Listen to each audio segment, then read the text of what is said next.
dengan baik. Sebentar ya. Ini dulu ada mau ngambil barang dulu bentar.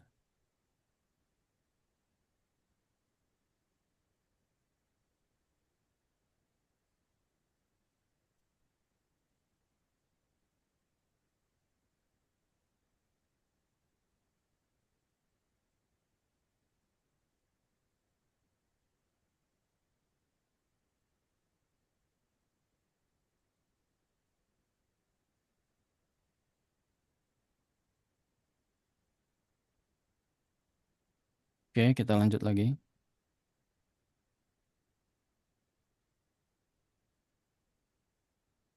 Nah, selanjutnya di level 3 itu ada applying ya. Apply. Level 3 itu apply atau apa?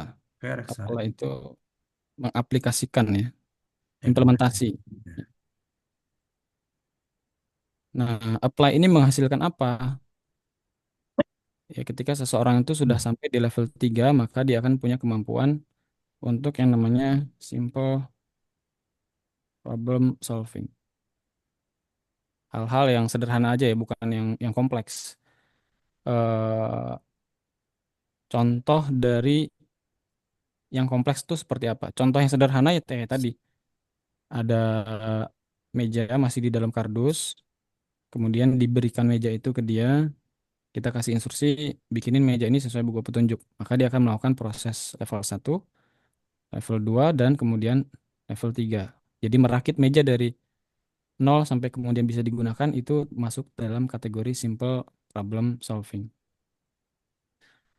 Eh, kita sebagai umat manusia itu hidup dari satu masalah ke masalah lain begitu kan. Dan kompleksitas masalahnya kan juga macam-macam beda-beda. Ada masalah-masalah yang memang membutuhkan satu proses reading yang panjang dan understanding juga yang nggak kalah panjang. Ya, contohnya ketika kita bicara profesi, ada dokter, kemudian ada tentara, ada polisi. Mereka adalah orang-orang yang juga sedang melakukan proses problem solving, tetapi tentu bukan lagi hal-hal yang simple. Misalkan sesederhana cabut gigi misalnya. Cabut gigi itu bukan hal yang simple, bukan sekedar pakai alat dicabut.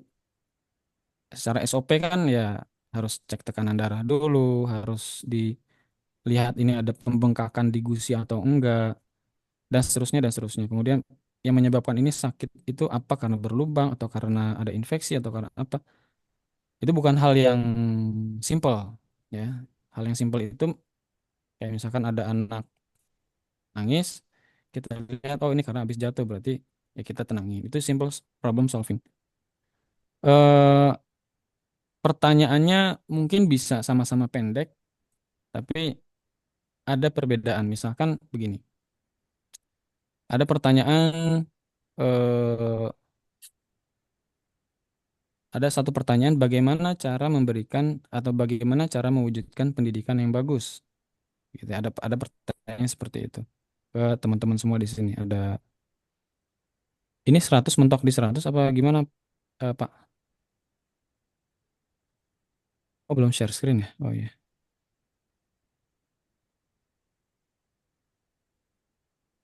Ini Iya, adminnya. sepertinya mentok di 100 ini. Oh gitu.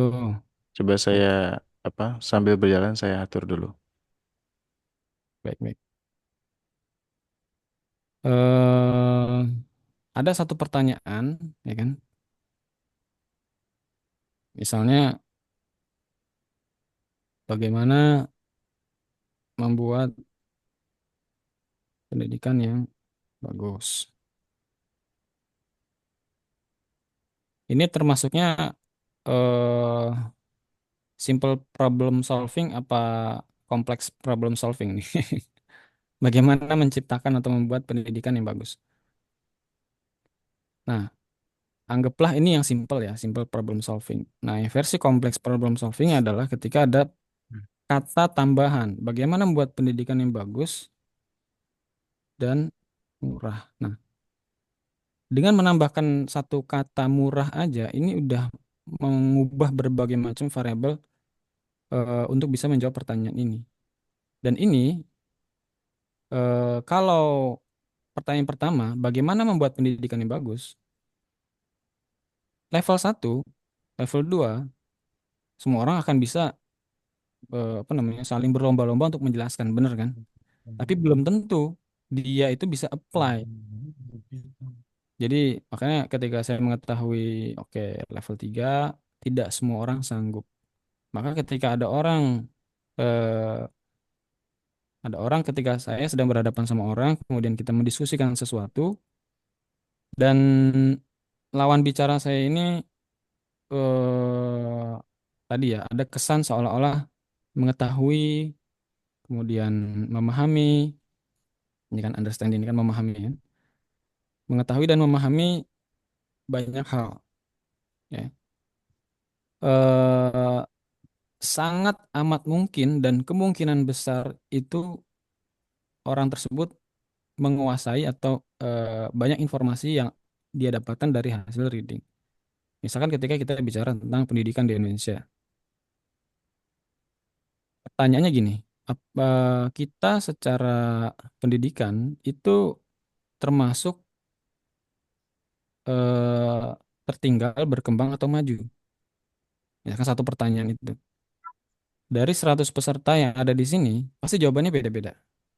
Ada yang bilang mungkin sebagian besar akan bilang berkembang dan sebagian lagi yang lebih kecil akan mengatakan tertinggal dan akan semakin sedikit yang mengatakan maju dan bahkan mungkin nggak ada di antara kita yang bersepakat kalau pendidikan di Indonesia adalah sudah di fase pendidikan yang maju yang akan diperdebatkan yang berkembang atau tertinggal. Nah, seseorang apa namanya menyampaikan atau menjelaskan ya di level satu atau di level 2 itu ya cara berdasarkan informasi yang dia baca dan cara dia memahami informasi yang dia baca gitu. Ada yang menjawab apa berkembang. Ya, barangkali yang tinggal di kota-kota besar begitu kan, yang hari-harinya dia melihat sekolah-sekolah yang bagus, kemudian atau dia melihat anak-anak yang pinter-pinter ya sekarang lagi viral apa Clash of Champions misalnya. Wah, pendidikan kita udah berkembang nih.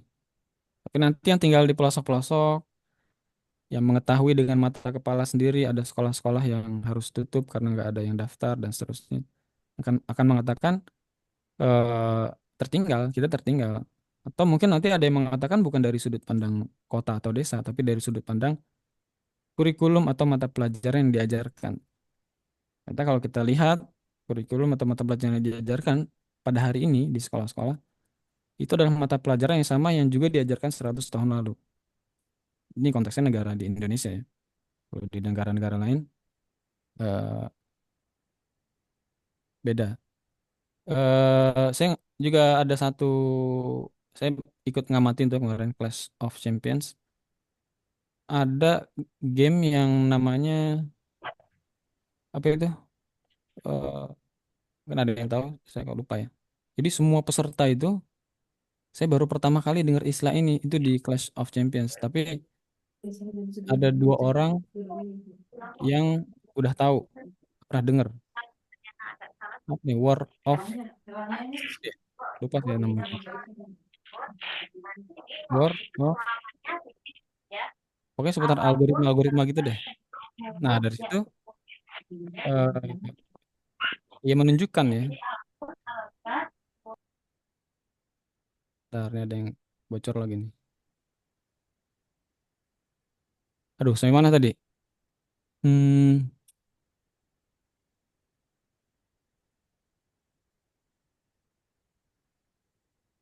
kita bicara pendidikan di Indonesia maju, tertinggal, atau berkembang kan gitu kan tadi kan. Oke, kita balik lagi ke pertanyaannya aja. Bagaimana membuat pendidikan yang bagus? Gitu. Dengan menambahkan satu kata, ini akan membuat segala variabelnya berubah. Oh ya, tadi kita sedang membicarakan orang yang ketika kita ajak diskusi itu dia begitu apa namanya? begitu lancarnya menjelaskan hal-hal ya, karena dia menyampaikan apa yang ada di dalam kepalanya. Nah, applying atau apply implementasi itu adalah satu proses berpikir yang sangat amat berbeda dengan yang ada di level satu dan di level 2. Apalagi ketika konteksnya udah yang apa namanya? Kompleks problem solving ya. Dan hampir semua kompleks problem solving itu sulit untuk di solve hanya dengan satu atau dua kepala. Harus melibatkan banyak kepala Iya sehingga kan? applyingnya atau implementasinya ini akan jauh lebih kompleks lagi. Nah, kebanyakan orang itu eh, Eh, ada di apa namanya ketika melihat satu kejadian, satu apa eh, permasalahan, melihat satu ah, fenomena ini cewek sama gua. itu Si, respon yang namanya dilakukan ini lu udah gue bayar kagak ini apa sih? Enggak bingung. Ada apa? kan Masih dan dua. pacinya. Kagak ngumpul-ngumpul bahas OSIS. Oh, bahas OSIS ya udah bahas. Mas Imam suaranya Iya. kemana? Bentar, bentar, maaf, maaf. Wah, ini mah bikin amat, Bang. Oke. Bentar, bentar, sebentar. Kan ada sedikit orang yang mampu mengimplementasi. Nah, ini juga berdasarkan data ya, survei. Itu mulai sangat sedikit sekali orang yang mampu sampai di level 4. Itu semakin sedikit. Level 4 ini adalah analyze. Mungkin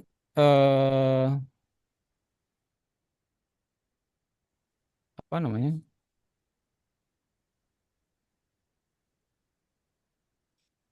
Mungkin kita sering mendengar ini ya.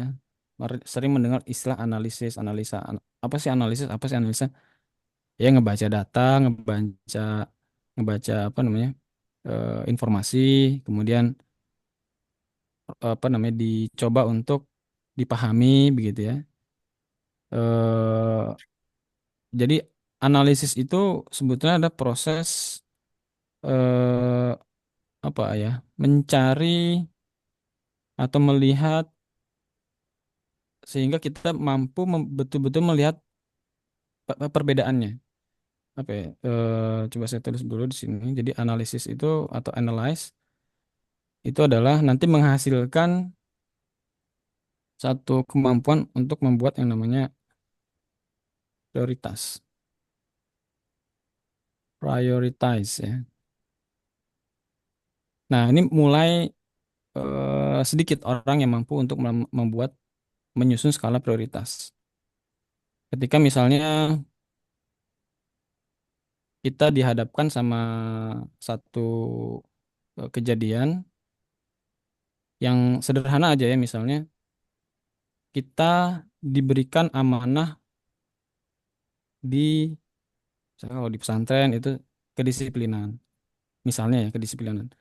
Kita bisa melihat ya, karena saya juga concern di dunia pesantren, kita lakukan studi banding ke beberapa pesantren, bagaimana pesantren-pesantren itu mengelola kedisiplinan di tempatnya masing-masing, penegakan kedisiplinan di tempatnya masing-masing. Maka kita bisa lihat ada yang bahkan sampai hari ini juga masih menggunakan kekerasan fisik, ya, kekerasan verbal, kemudian eh, dan lebih banyak ke orientasinya adalah punishment, itu kedisiplinan. Padahal begini ya, kalau kita melihat misalkan kita hidup di Indonesia. Kemudian mungkin kalau ada sebagian teman-teman pernah ke Singapura, itu Harusnya ketika nyusul. kita kan nggak disuruh duduk terus diajarin dulu nanti kamu nggak boleh begini, nggak boleh begini, nggak boleh begini.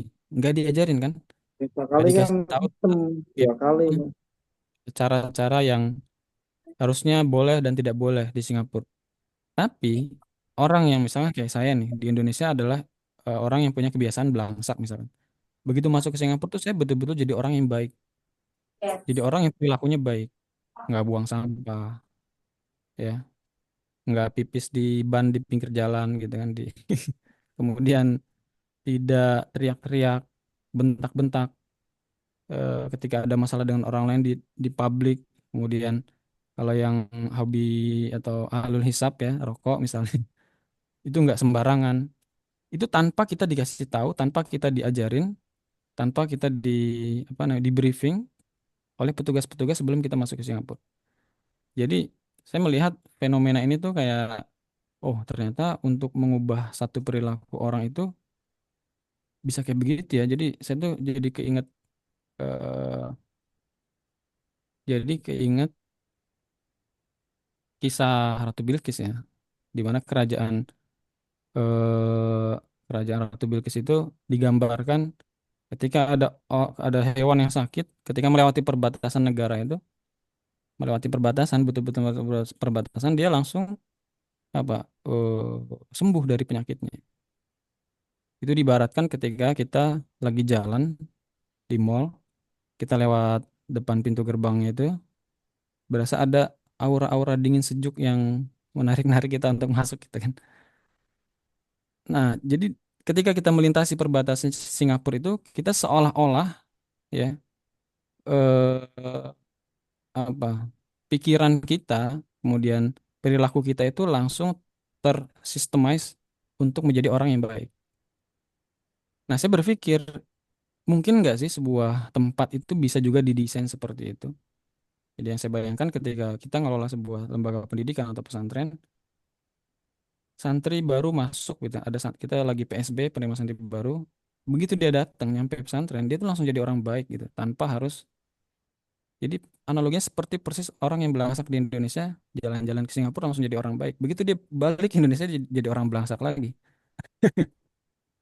Nah, eh,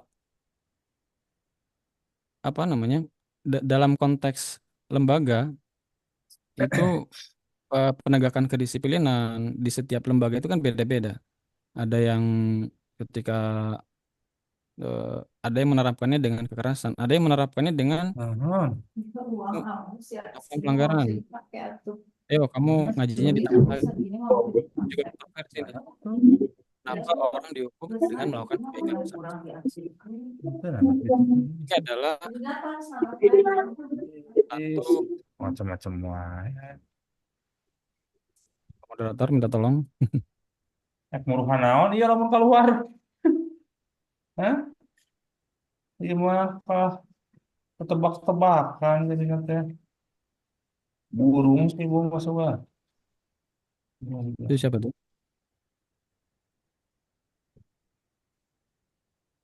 Oke, kita lanjut lagi.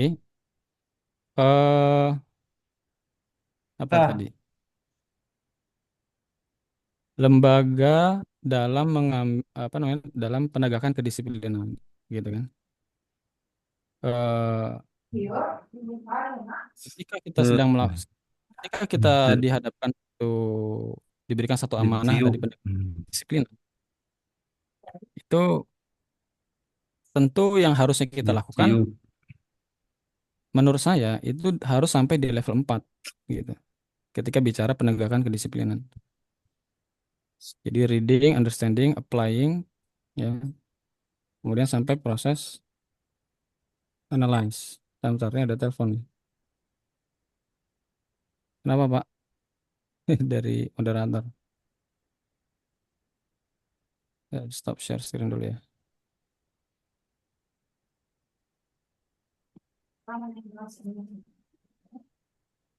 Oh, hostnya saya. Gimana cara jadikan orang lain host?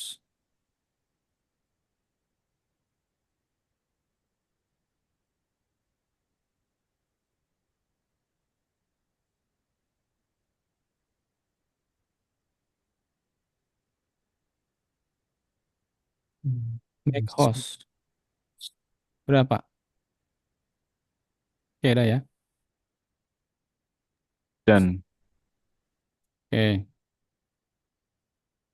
Oke, kita lanjut lagi.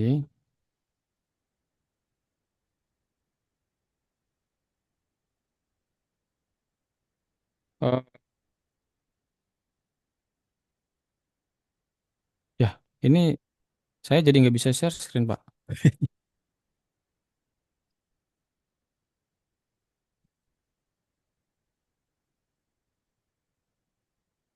Oke, udah bisa.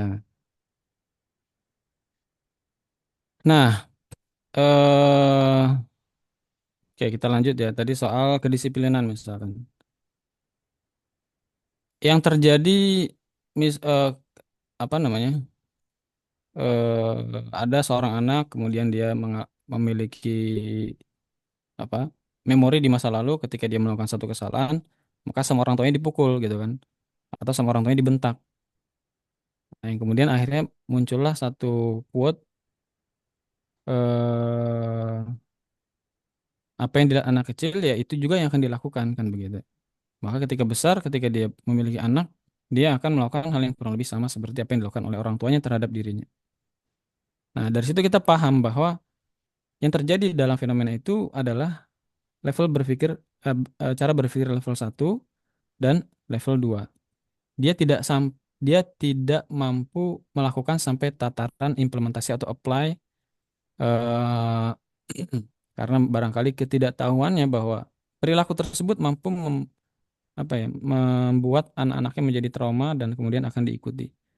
Ketika ada tambahan variabel reading, dia ikut satu seminar parenting begitu kan.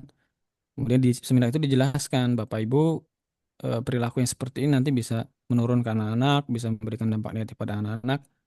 Nah, akhirnya understanding-nya berubah terhadap oh jadi ketika anak melakukan satu kesalahan bukan dipukul, bukan dimarahin, begitu kan. Maka applying-nya adalah ketika anak melakukan kesalahan, dia berusaha untuk tidak main tangan dan dia berusaha untuk tidak menggunakan kekerasan verbal. Tetapi what's next gitu kan? Oke, nggak boleh ngebentak, nggak boleh mukul. Terus gimana? Gitu. Apa yang harus dilakukan ketika anak melakukan kesalahan kan gitu kan? Nah, ada nggak yang bisa ngejawab ketika anak melakukan kesalahan harus ngapain? Nah, jawabannya bisa beda-beda antara satu dengan yang lain di antara kita tergantung reading dan understanding yang kemudian didapatkan lagi. Kita baru dapat informasi bahwa membentak dan memukul itu nggak boleh. Selanjutnya, variabel selanjutnya bisa jadi macam-macam. Diapain? Ada yang dibagi berdasarkan usia. Kalau usianya 1 sampai 3 tahun, yang dilakukan adalah ini. Usia 3 sampai ini, yang dilakukan adalah ini. Dan seterusnya. Ya kan? Itu proses apply-nya nanti juga beda-beda. Nah, ini konteksnya adalah ketika di pondok pesantren, ya kan? Atau di lembaga pendidikan di sekolah. Di mana proses reading yang harus dilakukan adalah betul-betul berbeda dengan cara menangani anak kita sendiri. Kita ini menangani banyak anak, banyak kepala dengan latar belakang keluarga yang berbeda-beda, latar belakang daerah yang berbeda-beda, budaya, bahasa yang berbeda-beda, apalagi pengalaman-pengalaman di masa lalu yang berbeda-beda. Tetapi kita dituntut untuk melakukan satu mekanisme penegakan kedisiplinan yang sama. Nah, itu gimana tuh cara untuk bisa seperti itu begitu. Maka eh un, apa namanya? Kita juga nggak bisa langsung ambil kesimpulan. Maka reading harus dilakukan gitu kan. Itu adalah satu proses atau problematika yang baru untuk kita. Reading dilakukan. Gimana cara readingnya? Studi bandinglah ke banyak pesantren. Kemudian lakukan juga proses understanding. Latar belakang apa yang menjadikan pesantren A, B, C, dan seterusnya itu membuat kebijakan tersebut dalam penegakan kedisiplinan. Dan bagaimana implementasi penegakan kedisiplinan di semua lembaga-lembaga itu. Baru kita bisa menganalisis. Begitu. Kita punya datanya dulu. Ya, kalau kita nggak punya data, kita nggak bisa menganalisis. Jadi readingnya diperbanyak lagi. Nggak bisa juga reading proses untuk yang tadi, konteksnya banyak kepala, banyak latar belakang, banyak macam-macam itu tadi, kita hanya berbasiskan satu dua data untuk anak kita atau untuk diri kita dulu orang tua kita memperlakukan kita. Nggak bisa seperti itu, ya kan? Itu adalah prioritas. Nah, ya ini sedikit saya lanjutkan tentang hasil pembelajaran kita soal penegakan kedisiplinan itu di pesantren. Kita temukan ada salah satu dari ya kita mengikuti satu satu apa, pelatihan ya. Beliau konsultan pesantren. Jadi menangani banyak sekali permasalahan-permasalahan di pesantren khususnya seputar eh, kepengasuhan ya. Bukan di manajemennya tapi spesifik di kepengasuhannya. Nah, di situ beliau menyampaikan dan ini menurut saya sampai dengan saat ini salah satu bentuk approach atau pendekatan yang cukup bagus dan humanis dalam menangani penegakan kedisiplinan di pesantren atau lembaga pendidikan. Karena kan gini, ketika kita mau menegakkan kedisiplinan, apalagi konteksnya ada banyak kepala di situ, gitu kan. Kita eh, kita melihat pesantren atau lembaga pendidikan itu kan dia adalah satu program yang bidangnya adalah hospitality, benar ya? Hospitality itu pelayanan publik, di mana santri atau peserta didik itu adalah objek customer, maka kita harus bisa serve mereka dengan pelayanan terbaik. Apakah kalau konteksnya penjual dan pembeli, apakah penjual itu bisa semena-mena melakukan berbagai macam jenis kekerasan terhadap customer kan nggak mungkin itu terjadi. Jadi sebenarnya kayak sekolah, pesantren itu dia sama atau hampir sama dengan rumah sakit, dengan hotel, dengan jasa transportasi, eh, dia hospitality, pelayanan publik. Maka kita juga harus mendesain satu proses yang namanya customer delight. Nah, gimana tuh begitu kan? Kita kita pengen menerapkan customer delight, tetapi di satu sisi juga tradisi di lembaga pendidikan atau kepesantrenan itu adalah murid menghormati guru juga. Nah, ini semakin kompleks lagi begitu. Reading, understanding, dan applying-nya semakin rumit lagi. Eh, Kenapa tadi saya bilang hampir sama? Karena emang sebetulnya juga nggak sama, karena tadi lembaga pendidikan itu ada guru, ada murid, di mana ada adab-adab juga yang terjadi antara guru dengan murid begitu kan. Guru menyayangi muridnya, murid menghormati gurunya. Kalau konteksnya rumah makan, dia nggak suka sama makanannya ya, dia tinggal dikasih rating bintang satu misalkan. Nah, tapi kalau konteksnya pendidikan, murid dengan guru kemudian membicarakan hal-hal yang tidak baik terhadap gurunya kan, apa ya terhadap gurunya itu kan jadi menyalahi nilai-nilai begitu ya istilahnya. Nah, yang semacam ini gimana begitu? Itu bukan lagi simple problem solving ya, itu harus melakukan satu proses analisis. Nah, eh, beliau ini tadi salah satu pendekatan yang diambil adalah ketika ada seseorang yang melakukan kesalahan, maka orang tersebut memang harus dipanis. Tetapi panisnya itu bukan menunjukkan coercive power. Coercive power itu ya dengan kekuatan ini ya, superioritas kita sebagai pengajar atau sebagai guru.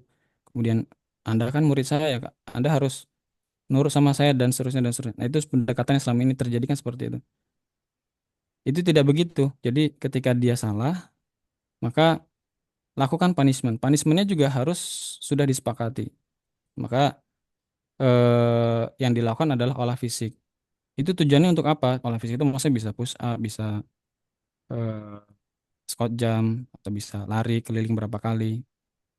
Itu olah fisik. Bukan kekerasan fisik, bukan kekerasan verbal, tetapi olah fisik. Nah, satu tindakan olah fisik itu adalah simbol sebetulnya. Jadi penegakan kedisiplinan itu ternyata memang pada akhirnya saya memahaminya ya, understandingnya itu butuh simbol, butuh eh, kenapa saya memahaminya begitu? Karena pada saat saya ikut kegiatan kelas parenting, itu juga di dalam kelas itu diajarkan penanganan kedisiplinan untuk anak. Itu juga banyak sekali simbol-simbol. Jadi ketika anak itu di apa dia nggak mau nurut, oh sudah saatnya begini tapi nggak melakukan, maka simbol yang bisa kita wujudkan adalah oke, kamu Mana lagi kooperatif, tulisannya mana? maka saya sebagai orang tua akan menggeser kamu ke pojokan. Dah, kamu sedang dihukum nih di pojokan. Jadi cukup anak itu digeser ke pojokan berdiri dan dia merasa bahwa dia sedang menerima punishment. Kemudian saudara-saudara yang lain melihat bahwa dia sedang diberikan punishment. Nah, simbol inilah yang akhirnya bisa menjadi salah satu preventif yang ternyata cukup efektif untuk penegakan kedisiplinan. Kenapa? Karena orang-orang atau anak-anak peserta didik yang dia merasa bahwa dia sudah effort kan. Orang tuh untuk bisa disiplin kan effort. Maka ketika ada satu pelanggaran dan orang yang berusaha disiplin ini melihat tidak ada tindak lanjut atas pelanggaran tersebut, dia akan merasa kecewa. Jadi simbol ini adalah simbol bahwa saya mengapresiasi Anda yang telah disiplin dan saya menindak Anda yang telah melakukan pelanggaran atau tidak disiplin. Jadi cukup dengan simbol aja. Dan ternyata eh, apa ya dari yang disampaikan oleh beliau namanya Ustadz Jinan ya itu sangat efektif begitu. Jadi tanpa harus kekerasan, tanpa harus kekerasan fisik, kekerasan verbal. Nah, proses untuk bisa menemukan formulasi itu kan tidak begitu saja muncul ya. Jadi harus melakukan proses analisis yang cukup kompleks di situ. Nah, ini level berpikir di level 4. Nah, saya mencoba membayangkan ketika ini ya bisa dipahami ya oleh lembaga-lembaga pendidikan, tapi tentu tetap akan ada dengan tindakan-tindakan alah kayak gitu doang mah nanti pasti ada juga yang begini-begini. Nah, secara statistik data, orang-orang yang dia tidak mempan dengan simbol-simbol tadi itu jumlahnya sangat sedikit. Maka ya kita sebagai satu eh, manajemen begitu ya bisa disebut manajemen, ya ada penyikapan yang berbeda terhadap orang-orang yang tetap berulang berulang berulang dan terkesan menyepelekan aturan yang disepakati bersama. Ya nanti pilihan terakhirnya ya sudah dipulangkan daripada satu orang ini merusak ekosistem yang sudah ada, dihilangkan saja satu dua orang yang memang tidak bisa apa namanya terjadi perubahan-perubahan kedisiplinan pada dirinya. Oke, ini agak panjang tapi memang kurang lebih begitu ya dalam menganalisis. Jadi kita bisa melihat prioritas di dalam opsi-opsi yang ada. Mana nih yang harus dipilih itu untuk menjadi satu policy, satu kebijakan atau satu keputusan. Oke, di level selanjutnya itu di level 5 ada ini juga sebetulnya sering kita dengar, tapi pada prakteknya tidak banyak yang bisa sampai di level 5. Oke, ini keliru saya. Ini comparison ya.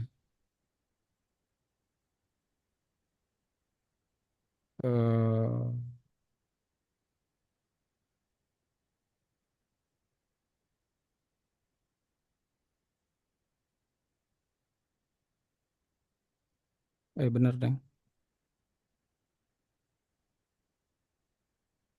Nah, evaluate atau proses evaluasi.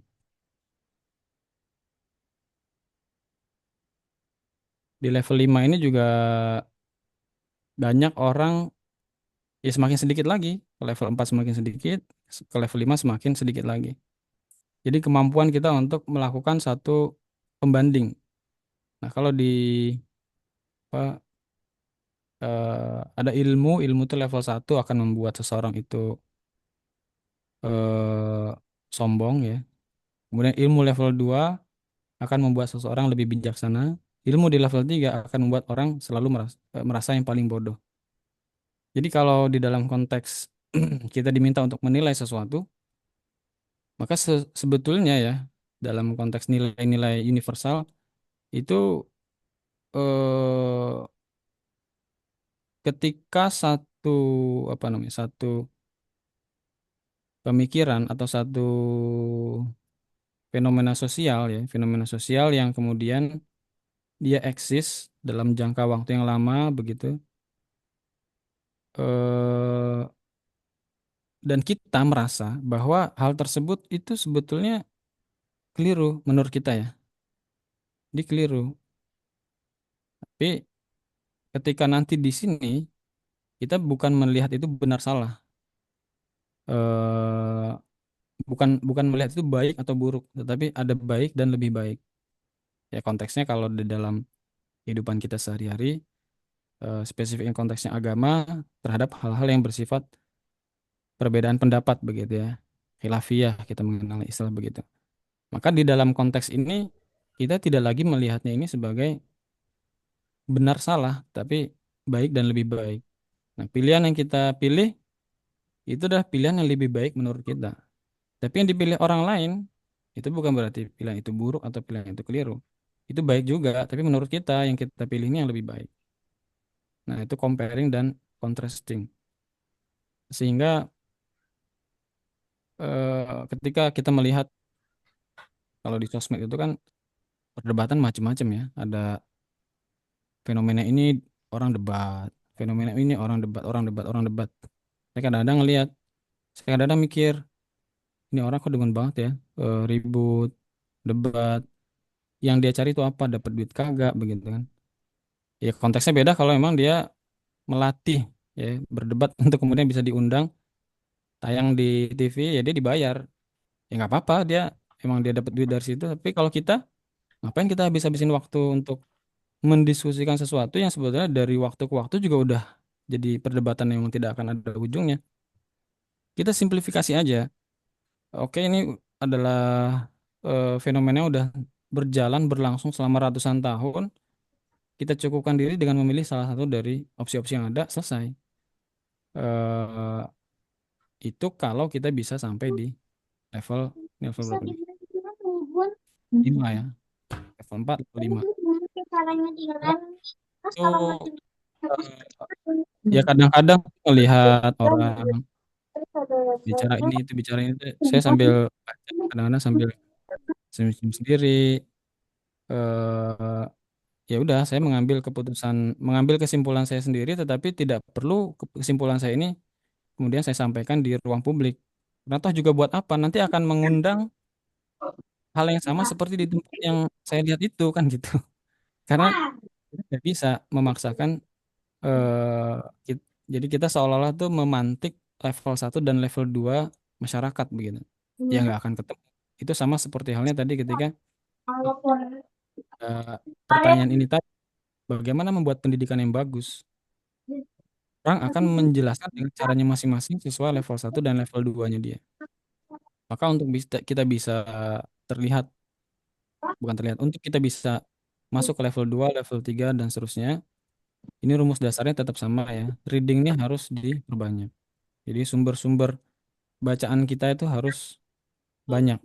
Tapi bukan tadi, sekali lagi bukan membaca, bukan hanya membaca teks, tapi juga mendengarkan, melihat, ya, mengikuti, termasuk di malam hari ini.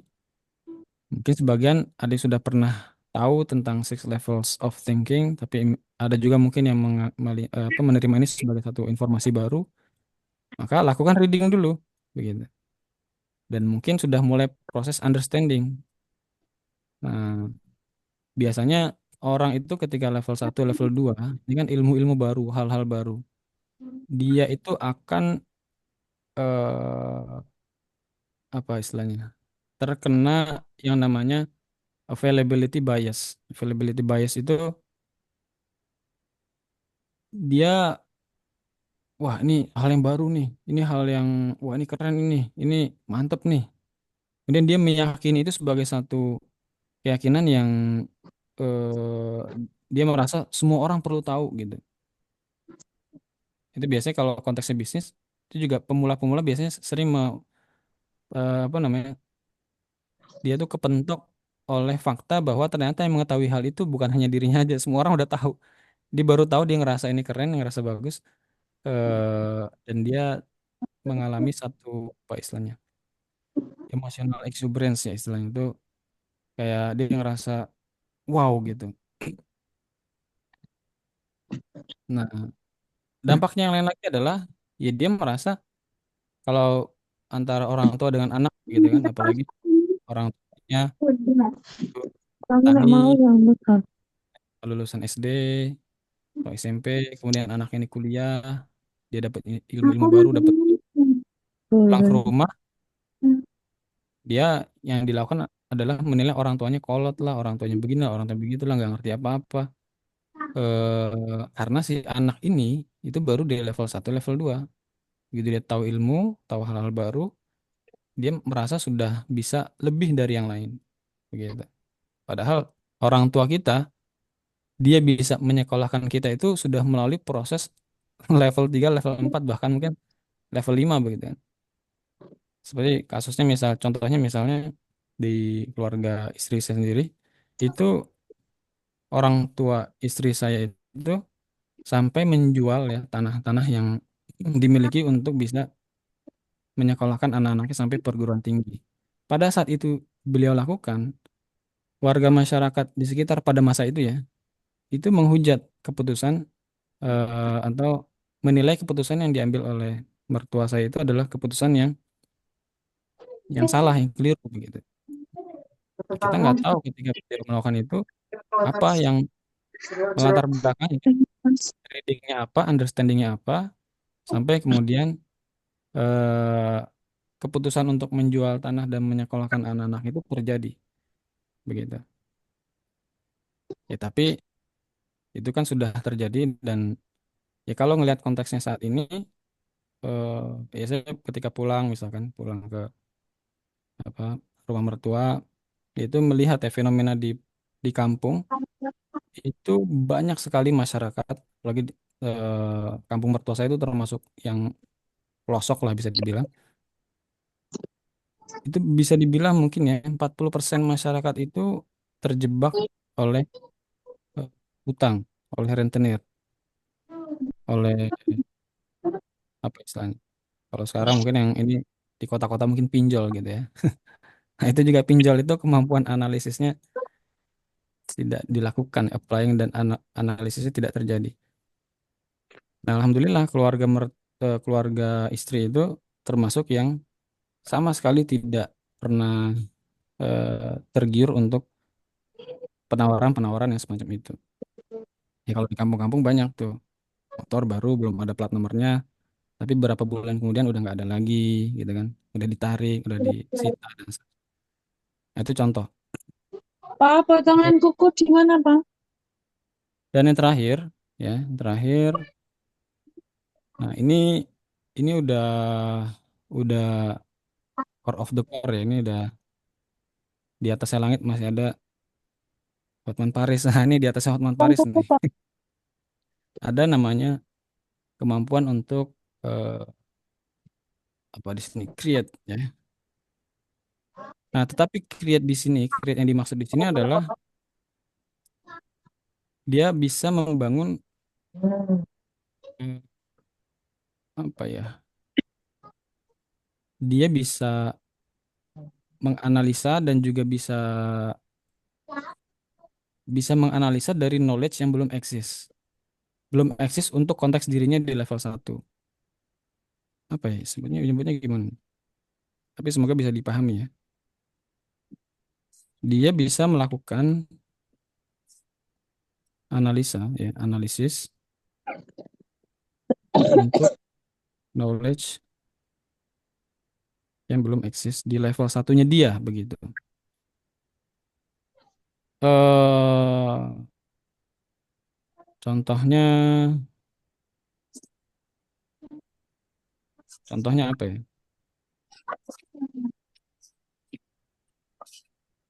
Nah, ini agak agak sulit sih contohnya. Tapi kalau di dalam konteks Islam ya, Islam itu ada satu hadis yang mengatakan ilmu dicabut dengan wafatnya seorang ulama kan begitu kan?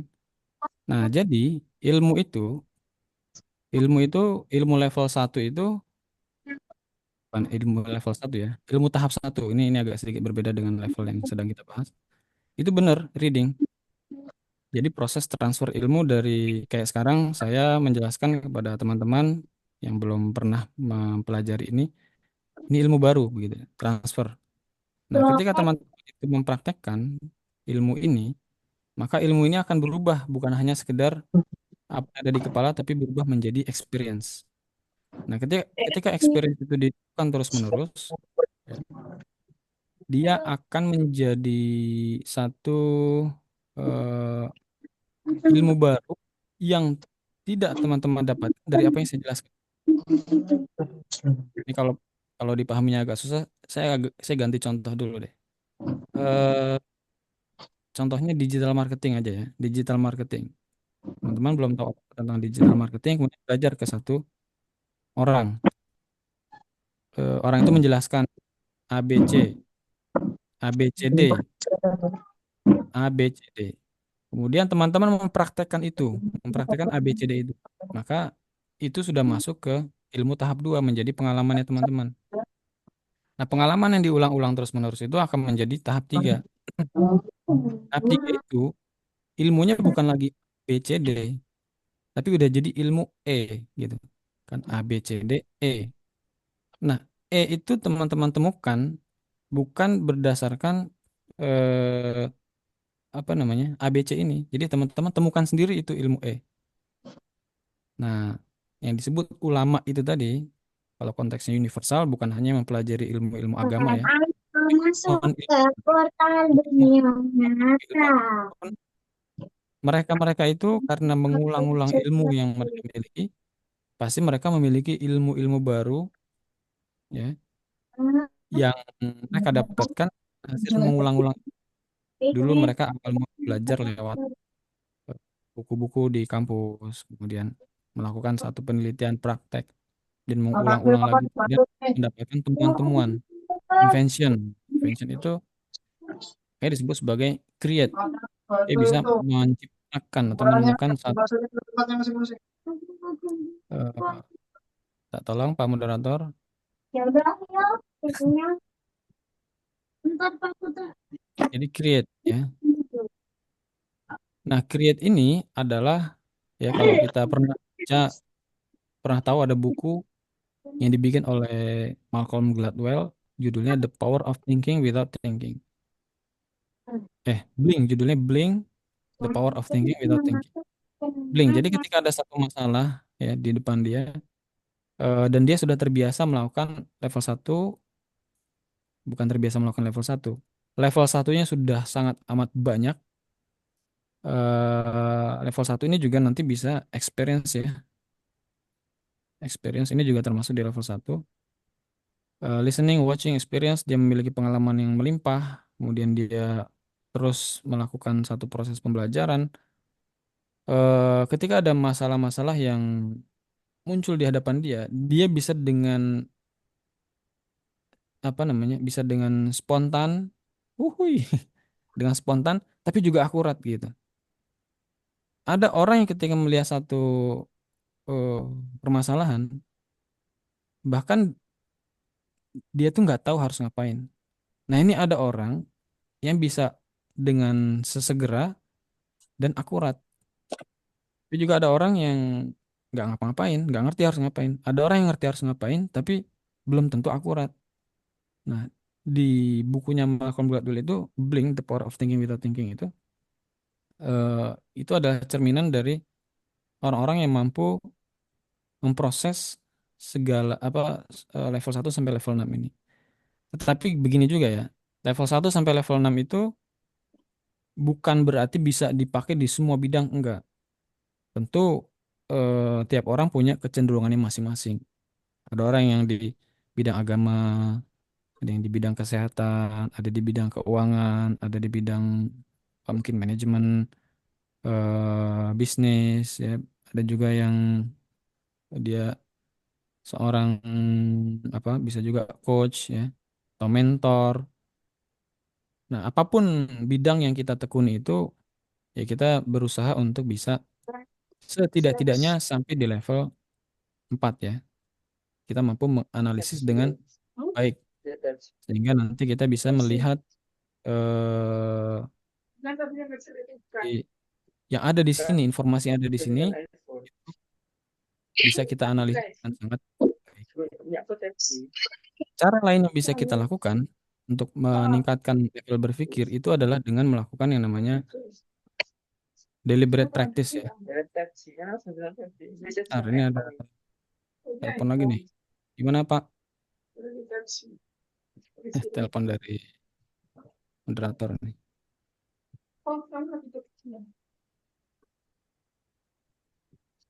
Loh, gimana?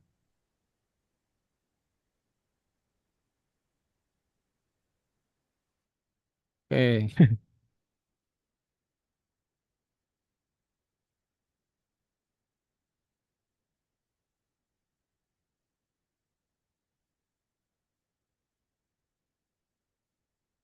Oke, ada lagi namanya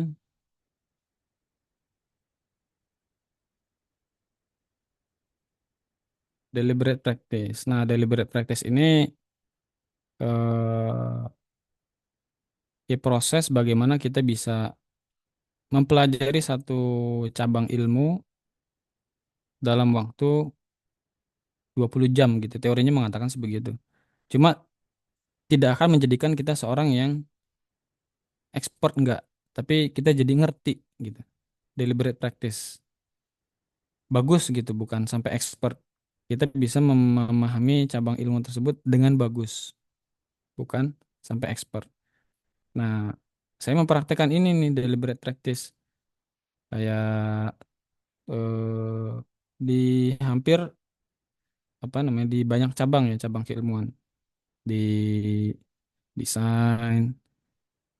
Ya kalau secara teori saya nggak bisa ngejelasin, tetapi ketika saya oh desain yang bagus tuh begini, yang nggak begini begitu. Ketika saya bikin tampilan website atau membuat poster dikatakan bagus banget sih enggak, cuma udah udah cukup oke lah gitu.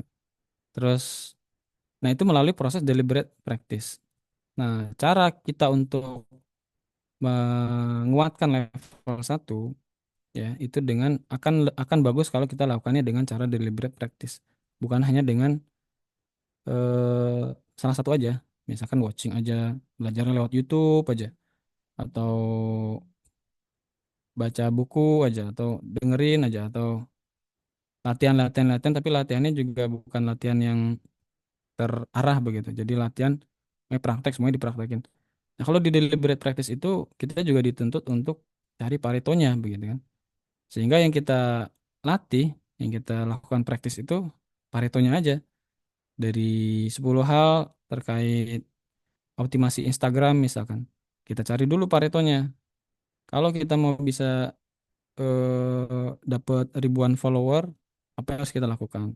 Oh, bikin ini kan ada yang pasang hashtag di profile atau pasang kata kunci di profile. Bahkan username-nya pakai kata kunci, kemudian harus posting sekian kali sehari, terus jadi apa kasih hashtag di captionnya. Kan banyak tuh teori-teori. Nah, sebetulnya yang menjadi Pareto apa sih, begitu kan? Kalau kita bisa temukan Paretonya, ya itu aja yang kita latih. Dan ternyata dari orang-orang yang udah proven dan ini juga di tempat kita ya di pesantren Sintesa itu kita ajarkan kepada santri. Itu kita ada salah satu mata pelajaran yang sekarang itu namanya content creator. Ya alhamdulillah teman-teman santri itu bisa 5.000 follower, 10.000 follower, 20.000 follower. Ternyata kuncinya adalah eh, bukan, maksudnya ini yang kita lakukan ya, bukan di username-nya, bukan di profilnya, tapi kuncinya adalah di konsistensi, membuat konten-konten yang berkualitas. Nah, kita standarisasi tuh konten berkualitas seperti apa. Ya tentu nanti juga ada kayak, oh ternyata yang dari, jadi kan kita meminta santri membuat akun-akun banyak dengan berbagai macam niche itu ya. Nah, kita jadi tahu juga oh ternyata ada niche-niche yang memang secara growth-nya bisa lebih cepat. Nah, ini tentu termasuk dari Pareto itu juga begitu. Nah, ini deliberate practice. Deliberate practice ini nantinya akan ya menguatkan level satu dan level 2. Nah, ketika level satu level 2 ini kalau kita mau menguatkan level 3 level 4 ya dan seterusnya, kita harus apa namanya? Berani untuk membandingkan ya data-data kita ini dengan orang lain. Tapi konteksnya bukan berdebat ya. Ini debat juga salah satunya. Cuma kalau niatnya debat itu untuk memuaskan nafsu, nah itu tadi yang salah ya. Buang-buang waktu. Yang tadi saya bilang dapat duit nggak sih dari berdebat.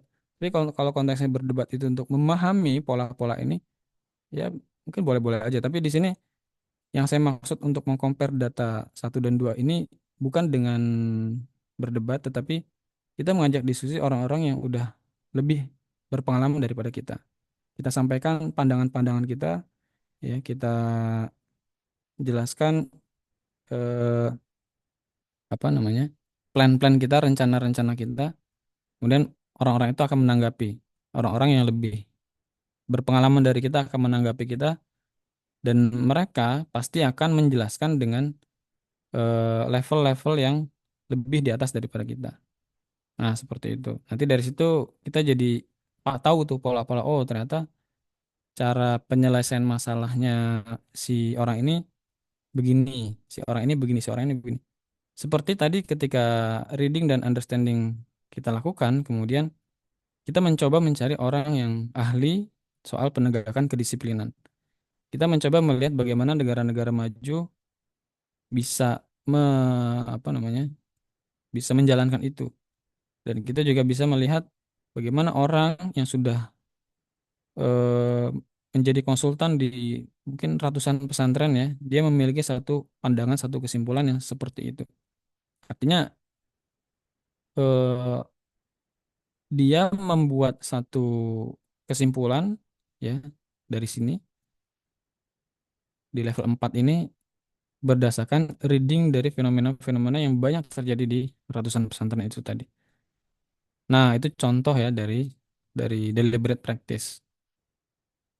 Oke, barangkali itu dulu Bapak moderator. Eh, Selanjutnya apa nih sesi tanya jawab atau apa? Untuk sesi ini saya cukupkan dulu. Insya Allah udah cukup banyak ya.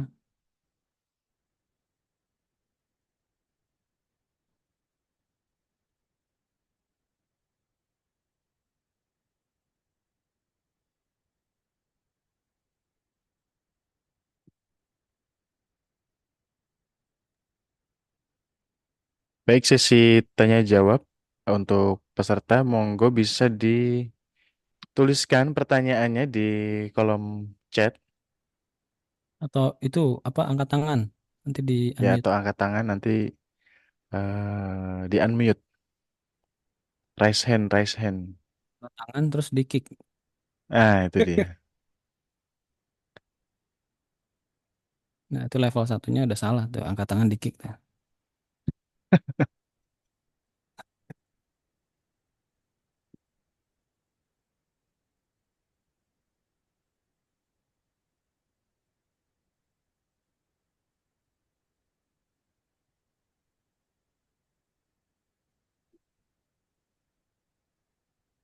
Oke, ini ada satu tuh Pak yang angkat tangan Pak.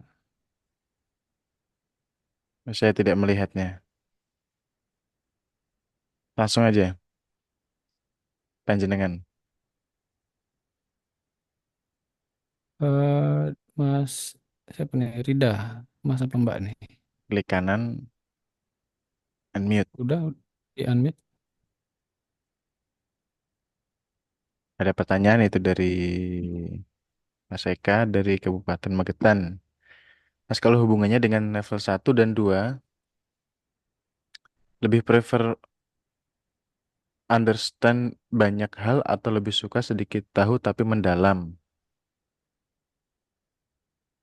Oke, pertanyaan cukup bagus nih. Eh, jadi kalau di level satu itu memang eh, secara teori-teori cara berpikirnya ya, level satu itu harus diisi sebanyak-banyaknya. Nah, yang sering terjadi adalah ketika kita sedang mengisi level satu dan kita tidak memahami cara kerja level-level ini, tadi kita langsung apa namanya berada pada satu kesimpulan. Padahal kita fasenya itu sedang mengumpulkan level satu.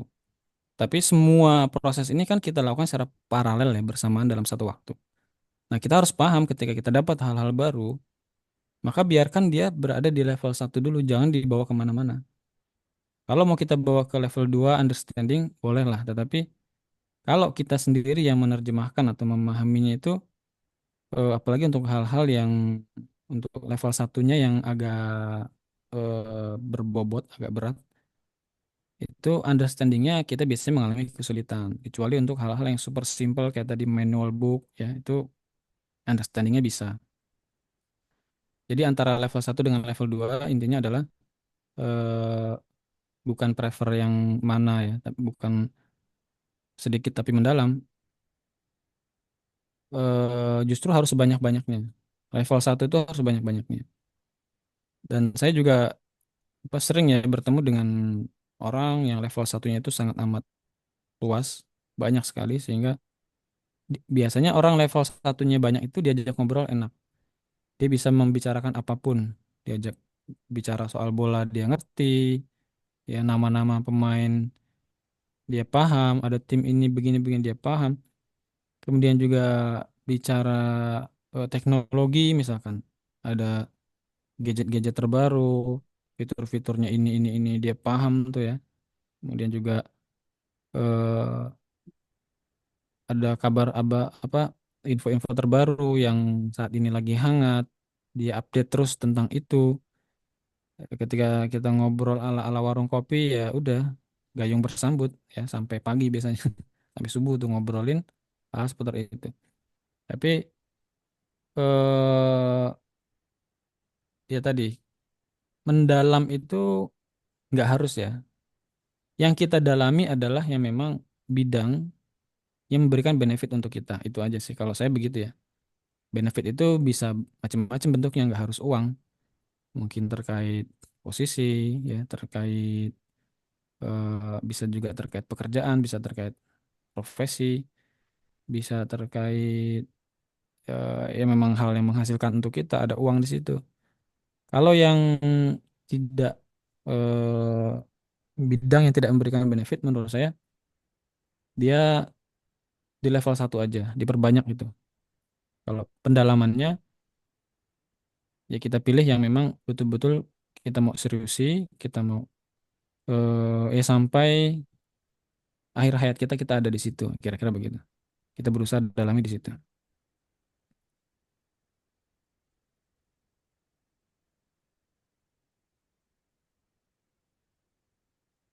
Baik, kurang lebih seperti itu, Mas Eka.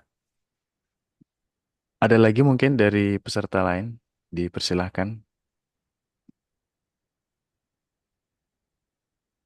Masih ada waktu 5 menit ya. Boleh Oke. raise hand, nanti kita unmute, di-unmute oleh moderator. Ini nggak bisa ada co-host gitu ya. Kayaknya bisa sih harusnya. Coba klik kanan. Di kanan siapa? Klik kanan saya. Adanya make host. Oh, tidak bisa berarti.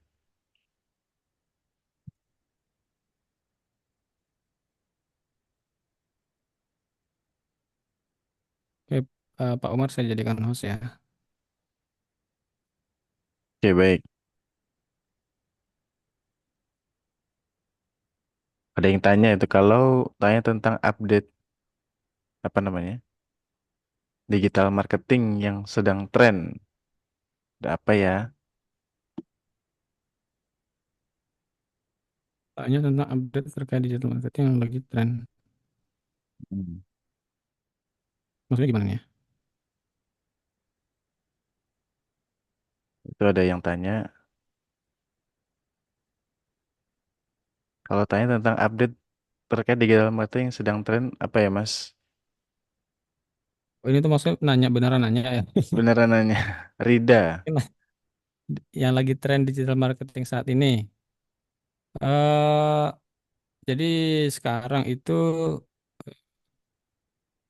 eranya memang udah harus istilahnya pay to win ya di semua platform. Sehingga ketika kita mau masuk ke platform-platform tersebut ya mau gak mau memang sekarang sudah harus bermodal istilahnya. Jadi ya menguasai advertising pada akhirnya ya, digital advertising Oke. yang membutuhkan jadi beriklan di Meta, beriklan di Google atau kalau yang mau lokal-lokal bisa endorsement ya ada skala lokal, skala nasional itu endorsement. Tetapi ya masing-masing dari itu semua butuh ya dimulai dari level satu dulu tadi, level satu level 2 kemudian bagaimana kalau endorsement itu seperti apa yang bagus, engagementnya yang berapa persen kan gitu kan. Terus kalau di Meta itu seperti apa, itu begitu sih. Ada satu lagi nih Ihsan Lamongan, bagaimana kalau kita gagal apply dalam menerapkan suatu ilmu atau mengembangkan suatu ilmu, lalu akhirnya pivotnya berganti ke eh, bidang keilmuan atau pekerjaan yang lain. Itu itu secara secara mungkin bertanya apakah bisa, apakah boleh gitu mungkin ya Mas Ihsan ya. Oke, Mas Ihsan Muci dari Lamongan. Ya,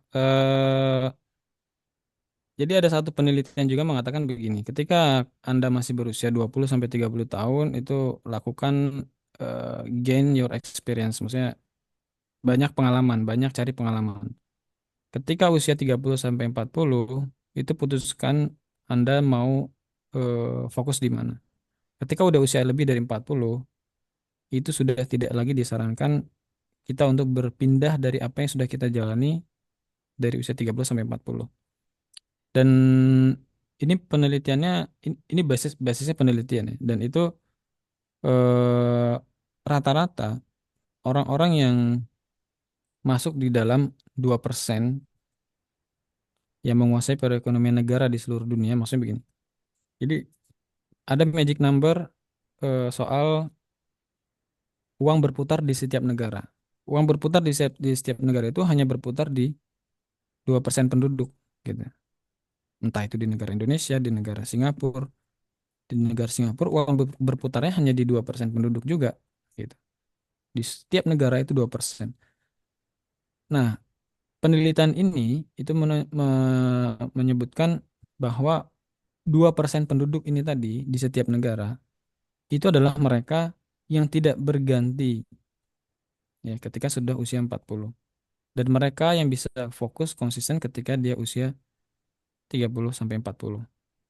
Nah, jadi kalau pertanyaannya Mas Ihsan tadi pivot ya kalau belum umur 30 masih aman-aman aja sih. Tapi kalau dia udah usia 30 mau pivot itu warning ya, perlu hati-hati karena kita udah menghabiskan 20 tahun 30 tahun usia kita di level 1 dan level 2 ya, melalui pengalaman-pengalaman, maka ada istilah usia 20 sampai 30 better kita eh, cari pengalaman, bisa ikut orang atau bisa kita kalau emang kita anak orang berada begitu ya, habisin aja duit orang tua kita buat menambah experience gitu. Maka ada kalau ada orang bilang kalau kita gagal coba lagi gagal, iya yang ngomong anak orang kaya begitu. Kalau dia gagal 100 juta dia masih punya 100 juta 100 juta yang lain. Kita gagal sekali habis harta kita udah nggak bisa ngapain lagi. Ya. Baik, mudah-mudahan Jadi menjawab ya Mas Ihsan Muci. Tolong dioptimasi waktunya sebisa mungkin. Dari Syafiq Kediri, berpikir level demi level ini apakah ada estimasi atau timeline-nya mungkin ya dari level 1 ke level 2, level 3 dan seterusnya. Apakah ada acuan waktu khusus seperti itu? ya nggak ada. Ya tadi sudah disebutkan bahwa proses ini dilakukan semuanya secara paralel. Artinya dalam satu waktu begitu. Tapi level 1, level 2, level 3 dan seterusnya itu kan skill ya, skill untuk mengolah satu apa namanya? Satu pertanyaan tadi. Seperti tadi ada pertanyaan bagaimana cara membuat pendidikan yang bagus. Eh, Terus ditambah lagi bagaimana membuat pendidikan bagus dan murah. Wah, itu lebih lebih sulit lagi. Nah, menjawab satu pertanyaan itu dilakukan secara bersamaan di level 1 sampai level 6. Begitu sih. Karena kalau menciptakan pendidikan yang bagus dan murah itu kan udah create ya. Udah create. Tadi dikatakan create itu adalah proses menciptakan membuat sesuatu dari knowledge yang itu bahkan belum eksis di level 1 gitu. Yang tadi saya katakan karena basisnya lebih banyak ke experience. Oh, begini begini begini mungkin bisa begini gitu contohnya. Tapi intinya nggak ada estimasi, nggak ada apa namanya interval waktu ya itu terjadi secara bersamaan Oke. gitu. Mudah-mudahan menjawab Mas Syafiq. Lalu ada lagi terakhir, oh Mas Eka lagi ya.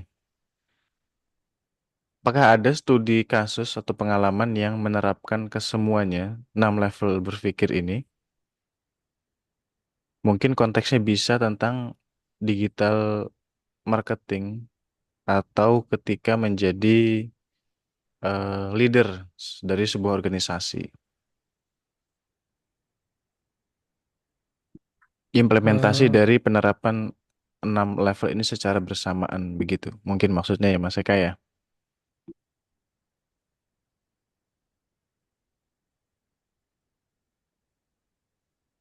Studi kasus pengalaman menerapkan ke semua 6 level berpikir. Saya kalau ingat-ingat yang spesifiknya sepertinya saya nggak tahu ya. Maksudnya untuk studi kasusnya eh kalau untuk konteksnya saya pribadi, yang ini sebetulnya juga udah dilakukan oleh orang-orang lain ya. eh Ya ketika dalam konteks ini case-nya saya pribadi ya. Jadi Sintesa itu pesantren Sintesa berdiri di 2015 sampai kemudian di 2022 akhir itu kita putuskan dibentuk satu manajemen seperti itu. Nah, maka proses level 1 sampai level 6-nya itu berjalan dengan sangat kuat itu di sini. Eh berangkat dari satu quote juga yang mengatakan bahwa kalau kita mau cepat jalan sendiri, kalau mau jauh atau mau besar jalan sama-sama. Itu akan sangat berbeda sekali ya. Maka tadi di materi tadi juga disinggung, saya singgung. Salah satu cara untuk menguatkan perpindahan kita dari kemampuan kita di level 3 dan level 4 itu adalah dengan menguji ya, menguji level 1 dan menguji apa pemahaman-pemahaman kita di level 1 dan juga pemahaman-pemahaman understanding kita di level 2 itu ke pihak lain, ke orang lain. Mungkin contohnya gini, kita pernah ya diskusi sama orang atau gampangnya debat lah sama orang. Kemudian eh, ringkasnya dalam perdebatan itu kita kalah begitu. Nah, di situ pasti terjadi satu proses analisis itu pasti itu. Level 4-nya tadi itu ya. Applying itu kita memperdebatkan gitu kan dalam tataran debat itu kan sebetulnya applying tapi dalam bentuk simulasi. Sebetulnya kan seperti itu. Tidak kita praktekkan langsung tapi simulasi, gagasan dengan gagasan. Nah, di level 4-nya kita melakukan analisis kok saya kalah. Tadi saya kenapa ya kok? Oh, harusnya tadi begini, harusnya tadi begini. Nah, itu kalau di ilmu manajemen namanya shape up ya. Jadi proses simulasi.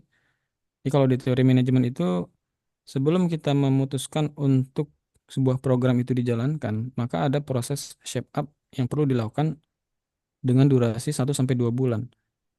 Nah, kalau kita baru kepikiran terus mau langsung implementasi, belum shape up 2 bulan, itu shape up 2 bulan itu minimal begitu. Itu potensi program itu akan banyak permasalahan, akan menjadi semakin besar. Nah, mungkin itu ya, mungkin itu contohnya. Ya intinya ketika kita berinteraksi dengan banyak orang, apalagi untuk kita banyak menciptakan policy, ya kebijakan-kebijakan policy, itu secara tidak langsung kita akan dipaksa untuk 6 level berpikir itu terjadi secara bersamaan. Nah, jadi ringkasnya kalau teman-teman belum ada tim atau timnya masih kecil atau apa, itu ya secara environment, lingkungan itu nggak akan memaksa kita untuk sampai level 6. Jadi semakin besar timnya, semakin besar. Dan itu nggak harus konteksnya kita yang sebagai leader ya. Ini kan konteksnya leader tuh. Kita kadang-kadang sebagai bagian dari tim itu, barangkali di sini ada peserta yang memang juga ngebangun karir di perusahaan atau di instansi, itu mungkin ngerti itu yang saya sampaikan. Tetapi tentu nanti yang level 6 itu adalah mereka yang berada pada posisi-posisi pimpinan-pimpinan. Karena memang secara beban tanggung jawabnya akan dipaksa untuk begitu. Begitu. Ya, kalau konteksnya pelaksana atau ini ya biasanya sampai di level 4 begitu. Tapi kalau udah di atas-atas lagi itu dia secara natural akan dipaksa untuk sampai level 6. Mungkin gitu sih. Oke, baik. Mudah-mudahan menjawab Mas Eka. Ini terakhir ya. Pertanyaannya cukup menarik. Juga menjawab pertanyaannya yang sebelumnya itu ada namanya pemalang. Itu juga sama ya. Soalnya ngejawab itu Oh juga. iya, iya, iya. Terakhir ini, bagaimana jika kita baru mengetahui proses apa namanya eh proses keenam ternyata dari mulai awal kita sudah salah. Oh mungkin maksudnya bagaimana jika ternyata kita tuh baru mengetahui kita salah itu setelah 6 step proses berpikir kita lakukan. Oke, oke. Ah, ini tadi yang saya singgung sebagai cognitive bias ya. Iya, iya, iya. Bias kok Oke. itu eh,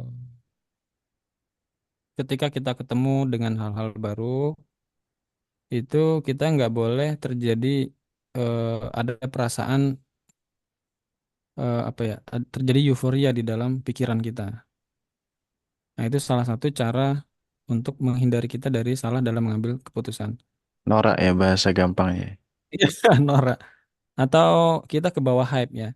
Misalkan ada produk baru, kita kemakan iklannya, terus kita ikutan yang awal-awal ternyata dia ada banyak cacat pabrik misalkan.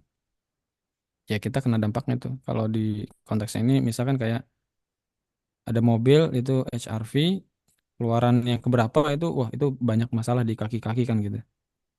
Jadi kalau Hmm. mau beli HR, mendingan beli yang versi sebelumnya atau setelahnya aja sekalian. Kayak gitu. Termasuk juga di gadget itu juga ada kan case-case macam itu.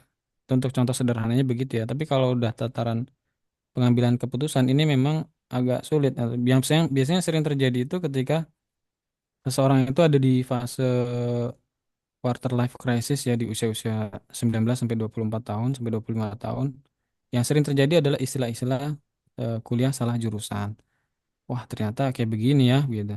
Ternyata eh, saya pikir dulu ketika ambil jurusan ini pelajarannya akan seperti ini, ternyata begini. Oh, tahu gitu mas, saya mendingan ambil jurusan yang ini misalkan seperti itu. Ya itu wajar ya, wajar terjadi. Tapi memang dampaknya akhirnya besar. Mau nggak mau kita harus selesaiin tuh kuliah sampai lulus kan, sampai di wisuda. Makan tuh Eh, salah jurusan gitu ya. Tentu salah jurusan. Nah, itu contoh yang biasanya paling awal dirasakan oleh semua manusia di masa sekarang dan cost-nya besar. Bukan hanya uang tapi juga waktu, energi. Nah, itu jangan sampai keulang lagi. Jangan sampai nanti di fase-fase kehidupan selanjutnya ada salah jurusan lagi. Ya dengan tetap memperhatikan tadi itu. Makan tuh salah jurusan. Baik, insya Allah seperti itu mudah-mudahan menjawab ya Mas Rifai. Ini jangan-jangan Nanang Rifai nih. Oke, baik karena waktu sudah menunjukkan pukul 21 lewat, kita cukupkan ya pertemuan kita pada malam hari ini. Terima kasih atas kehadirannya para peserta sekalian. Jika ada kesempatan atau kelebihan, pesantren kami membuka peluang untuk bersodakoh, sedekah jariah untuk pengembangan pesantren Sintesa Badrussalam. Dipersilahkan di nomor rekening 70 70 300 987 atas nama Pesantren Sintesa Bank Syariah Indonesia yang ada di layar. Baik, kami mengucapkan terima kasih sekali lagi kepada para peserta dan juga tentunya kepada pembicara, Ustaz Fatih. Mudah-mudahan apa yang kita bahas di sini semua menjadi hitungan ikhtiar kita ya untuk meraih ilmu dan membebaskan diri kita daripada kebodohan. Mari kita tutup dengan doa kafaratul majlis. Subhanakallahumma bihamdika asyhadu an la ilaha illa anta astaghfiruka wa atubu ilaik. Mohon maaf apabila banyak salah dan kekurangan dari kami selaku panitia. Bila taufiq wal hidayah. Wassalamualaikum warahmatullahi wabarakatuh. Waalaikumsalam warahmatullahi wabarakatuh. Mohon maaf kepada teman-teman yang belum terjawab pertanyaannya. insya Allah dijawab di lain waktu semoga.